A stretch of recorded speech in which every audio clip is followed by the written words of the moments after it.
Все! Ложитесь на землю все! Хотите остаться в живых, блядь? Ложитесь на землю!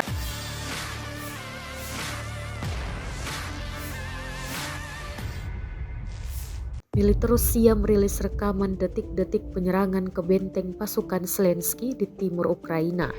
Rekamannya beredar di Telegram pada Minggu 8 Januari 2023. Rentetan ledakan terekam drone Rusia menghanguskan benteng pasukan Ukraina. Selain menggunakan artileri, pasukan Rusia juga tampak menggempur parit pasukan Ukraina menggunakan senapan dan granat tangan.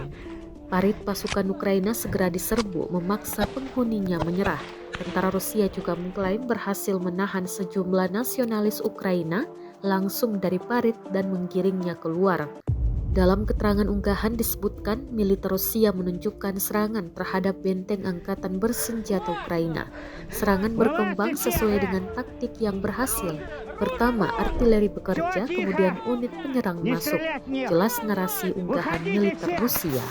Ложитесь на землю все! Хотите остаться в живых, блядь? Ложитесь на землю! Выходите! Оружие сбрасывайте сюда! Давай, не переживайте, вас никто не обидит!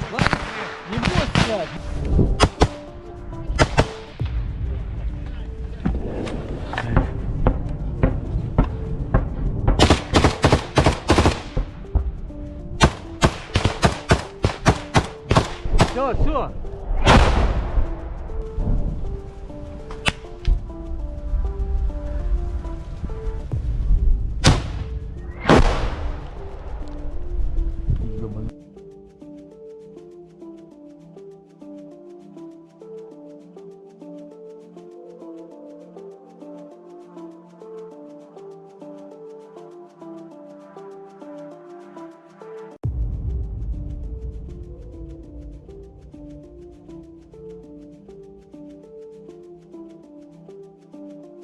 Rusia secara total merilis 365 pesawat Ukraina, 199 helikopter, dan 2.848 kendaraan udara tak berawak dieliminir oleh pasukan Vladimir Putin.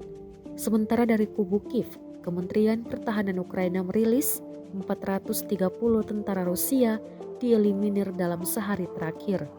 Total 111.070 prajurit Federasi Rusia meninggal sejak awal konflik hingga hari ke-320.